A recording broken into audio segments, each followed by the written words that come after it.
নমস্কার সকলকে উৎপল শেরওয়ার চ্যানেলে স্বাগত। আমি উৎপল তোমাদের সাথে। আজকের ভিডিওতে আমরা আলোচনা করব ক্লাস 7 এর লেসন 1 জওহরলাল নেহরুর লেখা দ্য বুক অব নেচার গদ্যাংশের অ্যাক্টিভিটি 5 থেকে অ্যাক্টিভিটি 13B মানে অ্যাক্টিভিটি 5 থেকে অ্যাক্টিভিটি 13B পর্যন্ত প্রতিটি প্রশ্নের উত্তর নিয়ে ডিটেইলস আলোচনা করব। তাই তোমরা ভিডিওটা স্কিপ না করে অবশ্যই প্রথম থেকে শেষ পর্যন্ত দেখবে। আর যারা আজ আমার চ্যানেলটা প্রথম দেখছো বা চ্যানেলটা এখনো সাবস্ক্রাইব করোনি তারা অবশ্যই চ্যানেলটা সাবস্ক্রাইব করে পাশে থাকা বেল বাটনটা প্রেস করবে যাতে পরের ভিডিওগুলো আপলোড করার সাথে সাথে তোমাদের কাছে নোটিফিকেশন পৌঁছে যায়। আর আমি অলরেডি ক্লাস 7 এর জওহরলাল নেহরুর লেখা দ্য বুক অব নেচার গদ্যাংশের উপর দুটো ভিডিও আপলোড করেছি। সেখানেতে ইউনিট 1 এর প্রতিটা লাইনের বাংলা অনুবাদ ও ব্যাখ্যা এবং ইউনিট 1 এর শেষে 1 2 3 4 অ্যাক্টিভিটির প্রতিটি প্রশ্নের উত্তর নিয়ে ডিটেইলস আলোচনা করা আছে এবং দ্বিতীয় ভিডিওতে ইউনিট 2 এর প্রতিটা লাইনের বাংলা অনুবাদ ও ব্যাখ্যা করা আছে। আজকের ভিডিওতে আমরা বাকি অ্যাক্টিভিটিগুলোর উত্তর নিয়ে ডিটেইলস আলোচনা করব। চলো শুরু করা যাক আজকের বিষয়। Identify which of the following statements are true আর হুইচ আর ফলস। নিচের কোন স্টেটমেন্টগুলো সত্য আর কোনগুলো মিথ্যা সেগুলো চিহ্নিত করতে হবে। Give supporting statement for each of your answers. তোমার উত্তরের সপক্ষে তোমাকে সাপোর্টিং স্টেটমেন্ট দিতে হবে যেটা তোমাকে প্রমাণ করবে। যদি ঠিক বলো যে হ্যাঁ এটা ঠিক, আর যদি ফলস বলো যে বাক্যটা প্রমাণ করবে এটা ফলস, তোমাকে সে বাক্যটা লিখতে হবে। দেখো প্রথমেরটা হচ্ছে fairy tales are rich in imagination, যে রূপকথার গল্পগুলো কল্পনাতে পরিপূর্ণ, এটা হবে ট্রু। দেখো সাপোর্টিং স্টেটমেন্ট হবে but this need not be true as it would not be based on any facts that we had seen. আবার বলছি সাপোর্টিং স্টেটমেন্ট হবে but this need not be true as it would not be based on any facts that we had seen. এবারে বিয়েটা দেখো we have no means to know about the far off days. আমাদের প্রাচীন দিনের ঘটনা জানার কোনো উপায় নেই, কোনো মাধ্যম নেই। দেখো উত্তর হবে ফলস। আমি উত্তরগুলো ব্যাকেটে লিখে দিয়েছি যাতে তোমাদের পড়তে সুবিধা হয়। আর সাপোর্টিং স্টেটমেন্ট হবে fortunately we have some things which tell us a great deal as well almost as a book would. আবার বলছি সাপোর্টিং স্টেটমেন্ট হবে fortunately we have some things which tell us a great deal as well almost as a book would.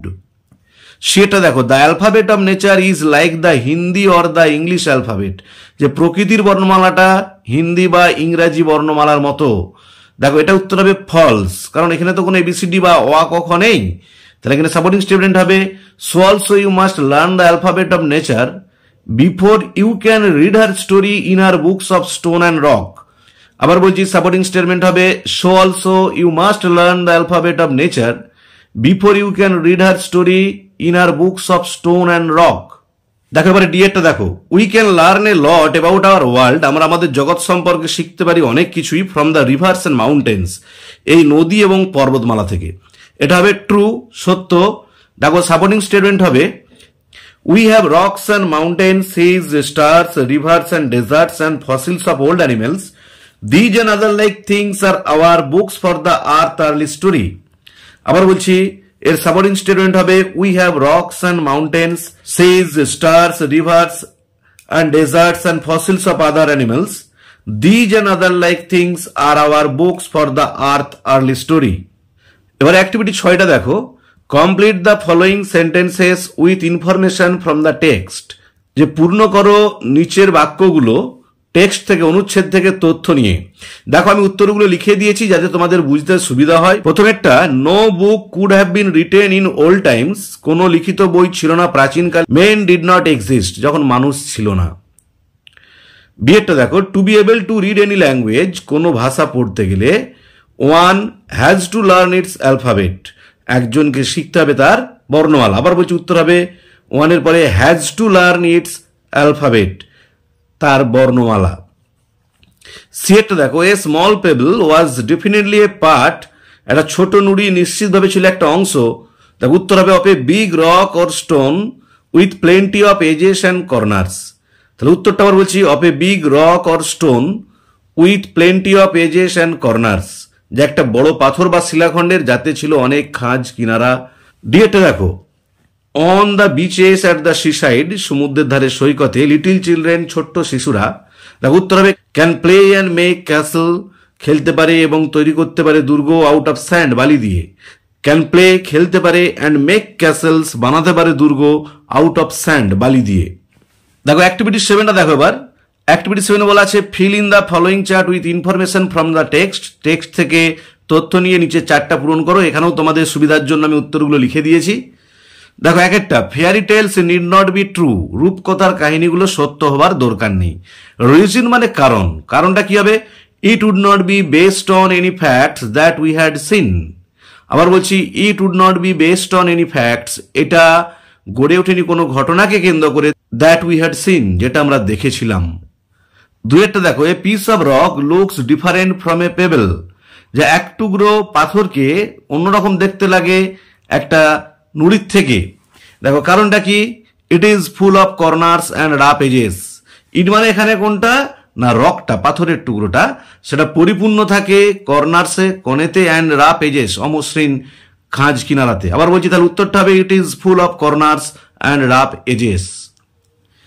তিনেরটা দেখো, a bit of rock from some mountain side, এক টুকরো পাথর কোনো পাহাড়ের ধার থেকে, রিচেস এ লিটল ভ্যালি, পৌঁছায় একটা ছোট্ট উপত্যকায়। দেখো উত্তর হবে the rain washed it down, বৃষ্টি এটাকে ধুয়ে নিয়ে যায়। আবার বলছি, উত্তর হবে the rain washed it down, বৃষ্টি এটাকে ধুয়ে নিয়ে যায়। চারেরটা দেখো, all pebbles do not become sand, সমস্ত নুড়ি কিন্তু বালি হয় না। কারণ দেখো কি হবে, the rivers leave them behind, নদী সেগুলোকে ফেলে রেখে চলে যায়। আবার বলছি, উত্তর হবে the rivers leave them behind, নদী সেগুলোকে ফেলে রেখে যায়। দেখো অ্যাক্টিভিটি 8টা দেখো, অ্যাক্টিভিটি 8 কি বলা হয়েছে? অ্যান্সার দ্য ফলোইং কোশ্চেন্স, নিচের প্রশ্নগুলোর উত্তর দাও। প্রথমেটা দেখো কি আছে, which are the things around us, আমাদের চারপাশে কোন জিনিসগুলো, that tell us about the earth early story, যেটা আমাদেরকে বলে দেয় পৃথিবীর প্রথমের দিকের কাহিনীগুলো বা গল্পগুলো। তাহলে উত্তর হবে the rocks, mountain, seas, stars, rivers, deserts and fossils of old animals tell us about the earth early story.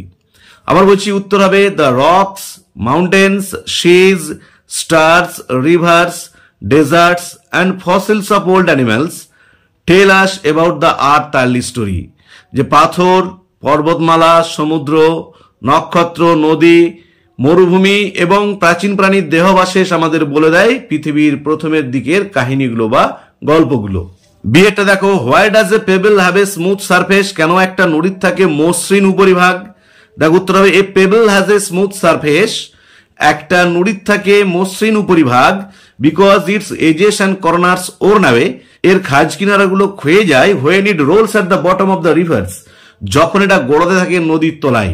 আবার বলছি, উত্তর হবে a pebble has a smooth surface, একটা নদীর থাকে মসৃণ উপরিভাগ, বিকজ কারণ ইটস এজেস অ্যান্ড কর্নার্স, এর খাঁজ এবং কিনারাগুলো ওর নামে ক্ষয়ে যায়, when it rolls at the bottom of the river, যখন এটা গড়াতে থাকে নদীর নিচে বা নদীর তলায়। তিনেরটা দেখো, how does a pebble become grains of sand, কিভাবে একটা নুড়িখণ্ড বালিতে পরিণত হয়?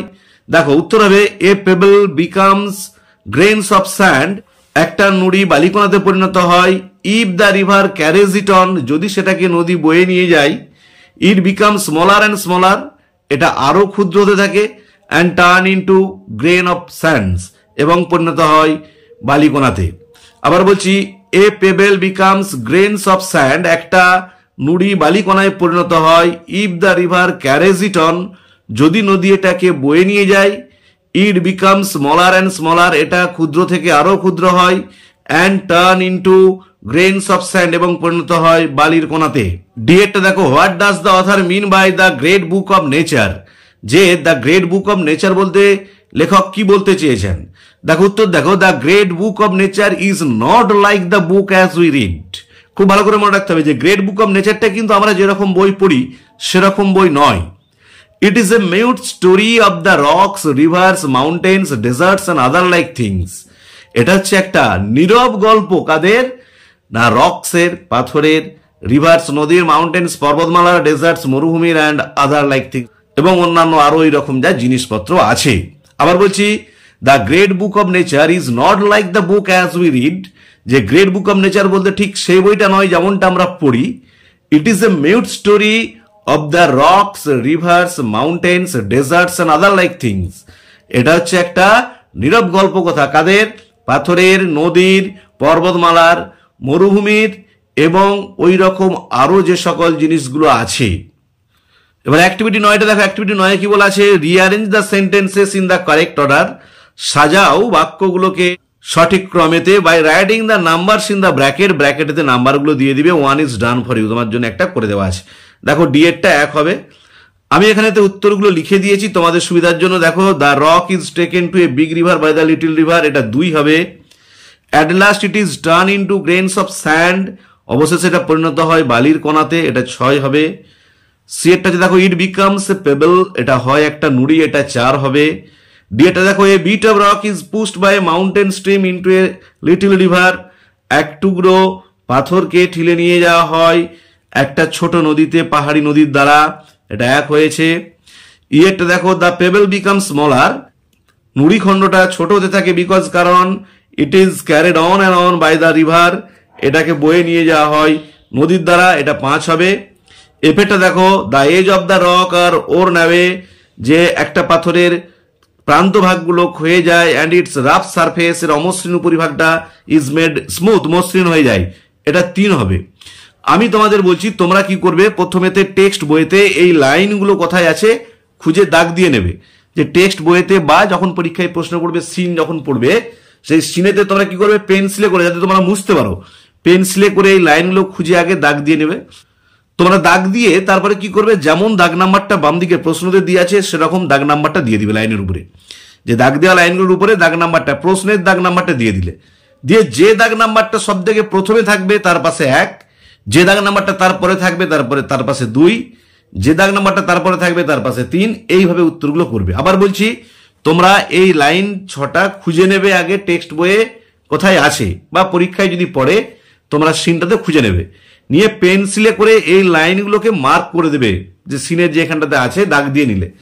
দাগ দিয়ে এই প্রশ্নতে যে ABCDEF দাগটা দেওয়া আছে, যেটা যেমন আছে সেরকম দাগ নাম্বারগুলো দিবে। তাতে যদি প্রথমে দেখো এখানে যা দিয়ে আছে তাতে ডিটা সব থেকে প্রথমে থাকবে, তাহলে প্রথম লাইনটা দাগ দিলে দিয়ে তার নিচে ডি লিখবে, মানে কোশ্চেনের দাগ নাম্বারটাই তোমরা লিখবে। লেখার পরে যখন 6টায় খুঁজে পেয়ে গেলে এবং ABCDEF করে দাগ দিয়ে দিলে, তারপরে কি করবে, যে দাগ নাম্বারটা সব থেকে প্রথমে থাকবে, মানে ধরো এখানেতে ডিটা প্রথমে থাকবে, তার পাশে 1 হবে। যে দাগ নাম্বারটা দ্বিতীয় থাকবে তার পাশে 2 হবে। যে দাগ নাম্বারটা তৃতীয় থাকবে তার পাশে 3 হবে। এইভাবে করলে তোমাদের উত্তরটা নির্ভুল হবে। এবার দেখো activity 10, match the words in column A with their meanings in column B, যে এ কলামের সঙ্গে বি কলামের অর্থের মিল করাতে হবে। 1 ইজ ডান ফর ইউ, একটা করে দেওয়া আছে। দেখো 1 করে দেওয়া আছে, যে ফ্যাসিনেটিং মানে ভেরি ইন্টারেস্টিং আর চার্মিং, খুবই আকর্ষণীয়। আমি উত্তরগুলো করে দিয়েছি দেখো তোমাদের সুবিধার জন্য। মিয়ারলি মানে হবে অনলি অর জাস্ট, কেবলমাত্র যেটাকে বলা হয়। ফরচুনেটলি মানে সৌভাগ্যবশত, উত্তর হবে লাকিলি। তারপর দেখো অ্যালফাবেট মানে বর্ণমালা, উত্তর হবে the set of letters in a language, একটা ভাষাতে যে লেটারগুলো আছে, অক্ষরগুলো আছে। সারফেস মানে উপরিভাগ, যে টপ ভিজিবল সাইড, উপরের সব থেকে দর্শনযোগ্য অংশটা। ওর মানে ক্ষয়ে যাওয়া, বিকেম ড্যামেজড বাই ইউজ, ব্যবহার করে করে নষ্ট হয়ে যাওয়া। তাহলে উত্তর হবে দেখো 4, 5, 6, 2, 3, 1। এবার অ্যাক্টিভিটি 11 দেখো কি বলা আছে, রিপ্লেস দ্য আন্ডারলাইন ওয়ার্ড, সরিয়ে ফেলুন তোলাই দাগ দেওয়া শব্দগুলোকে উইথ সুইটেবল অপোজিট ওয়ার্ডস, উপযুক্ত বিপরীত শব্দ দিয়ে ফ্রম দ্য বক্স, এই যে বক্সে বিপরীত শব্দগুলো দেওয়া আছে সেই বিপরীত শব্দগুলো দিয়ে এই নিচে দাগ দেওয়া ওয়ার্ডগুলোকে সরিয়ে সেগুলো লিখতে হবে। দেয়ার আর সাম এক্সট্রা ওয়ার্ড, সেখানে কতগুলো অতিরিক্ত শব্দ দেওয়া আছে বক্সে। দেখো আমি করে দিয়েছি উত্তরগুলো। আর্লিটা হবে লেট, হ্যাপিটা হবে স্যাড, স্মুথ হবে রাফ, ফাউন্ড হবে লস্ট, সাবস্ট্রাক্ট হবে অ্যাড। দেখো এরপর অ্যাক্টিভিটি 12 এটা দেখো কি বলা আছে, read the paragraph below and put the apostrophe mark in proper places, নিচের প্যারাগ্রাফটা পড়ো এবং সঠিক জায়গায় অ্যাপোস্ট্রফি চিহ্নটা দাও। দেখো আমি দাগ দিয়েছি যে ওয়ার্ডগুলোতে অ্যাপোস্ট্রফি মার্কটা বসবে। প্রথমেরটা হবে Rahim's father, Rahim apostrophe S, father is a well known person. তারপর দ্য অনারেবল MLA, অনারেবলটা তোমরা শর্ট ফর্মে honourable on HON apostrophe BLE করতে পারো। Honorable MLA of the area is his relative.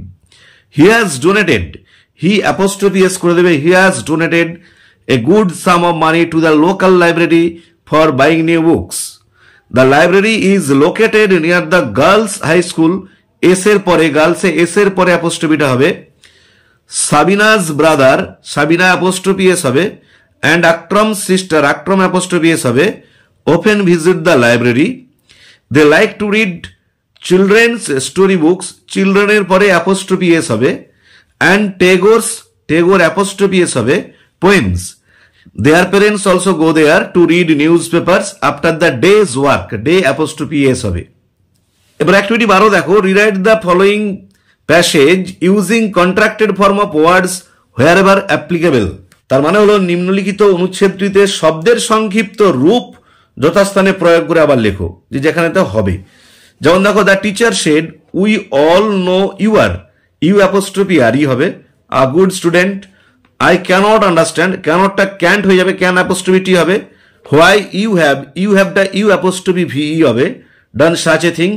You shouldn't, দেখো শুড এন অ্যাপোস্ট্রফি টি হবে, behave rudely with your classmates. Promise me, you will, you apostrophe double L হবে। Always remember what I have said, I apostrophe V E হবে। The student realised his mistake, he said sir I am sorry, I apostrophe M হবে, I এমটা। I shall never behave, I shallটা I apostrophe double L হবে, never behave like this। দেখো activity 13 এরটা দেখো, fill in the chart correctly, সঠিকভাবে চার্টটা পূরণ করো। কি আছে না, প্রোনাউন্স আছে, পজেসিভ অ্যাডজেক্টিভ আছে, পজেসিভ প্রোনাউন আছে। পরীক্ষায় কিন্তু এগুলো পড়ে বিরাট, তোমাদের যে ফার্স্ট সামেটিভ পরীক্ষাটা হয় না, তাদের এই সব প্রশ্নগুলো খুব পড়ে, শূন্যস্থান পূরণ পড়ে পজেসিভ অ্যাডজেক্টিভ পজেসিভ প্রোনাউন দিয়ে। দেখো আমি উত্তরগুলো লিখে দিয়েছি যাতে তোমাদের বুঝতে সুবিধা হয়। I, my, mine. We, our, ours, you, your, yours, he, his, she, her, hers, it, its, they, their, theirs। এবার অ্যাক্টিভিটি 13 বিয়েটা দেখো, fill in the blanks with appropriate possessive pronouns and possessive adjective. দেখো এইরকমই কিন্তু পরীক্ষায় পড়ে, শূন্যস্থান পূরণ করো উপযুক্ত পজেসিভ প্রোনাউন এবং পজেসিভ অ্যাডজেক্টিভ দিয়ে। এখানেও আমি লিখে দিয়েছি তোমাদের যাতে বুঝতে সুবিধা হয়। দেখো, yesterday I forget to take back my pen from Sunil. গতকাল আমি ভুলে গিয়েছিলাম আমার পেনটা সুনীলের কাছ থেকে নিতে। আই গেভ হিম মাইন, আমি তাকে আমারটা দিয়েছিলাম ইন দ্য ক্লাসেতে, because he didn't bring his, কারণ সে তারটা আনেনি। The girl has torn her clothes, মেয়েটি তার পোশাক ছিঁড়ে ফেলেছে। But why are your clothes dirty, কেন তোমার পোশাক নোংরা। asked the mother to the girl's elder brothers, মা জিজ্ঞাসা করলো মেয়েটির দাদাদের। we have soiled our clothes, আমরা কাদা লাগিয়ে আমাদের পোশাকেতে, while playing outside, যখন বাইরে খেলা করছিলাম, দেশের তারা বলল। দেখো রাইটিংগুলো নিয়ে পরে আমরা আলোচনা করবো অন্য ভিডিওতে। তাহলে আজকের ভিডিওতে আমরা ক্লাস 7 এর জওহরলাল নেহরুর লেখা দ্য বুক অব নেচার গল্পের ইউনিট 2 এর শেষে অ্যাক্টিভিটি 5 থেকে অ্যাক্টিভিটি 13B পর্যন্ত যে প্রশ্নগুলি ছিল তার উত্তর নিয়ে ডিটেলস আলোচনা করলাম। ভিডিওটা যদি ভালো লাগে থাকে অবশ্যই লাইক শেয়ার ও কমেন্ট করে জানাবে। আর আমি অলরেডি 2টো ভিডিও আপলোড করেছি, সেখানে প্রথম ইউনিটের প্রতিটি লাইনের বাংলা মানে এবং অ্যাক্টিভিটি 1 to 4 পর্যন্ত প্রতিটি প্রশ্নের উত্তর, এবং দ্বিতীয় ভিডিওতে দ্বিতীয় ইউনিটের প্রতিটি লাইনের বাংলা অনুবাদ ও ব্যাখ্যা করেছি। যারা সেই ভিডিওগুলো দেখোনি তাদের জন্য আমি ডেসক্রিপশন বক্সে সেই ভিডিওর লিঙ্ক দিয়ে দিচ্ছি, তোমরা অবশ্যই তোমাদের সময় মতো দেখে নিও। ভালো থেকো, ধন্যবাদ, দেখা হবে পরের ভিডিওতে।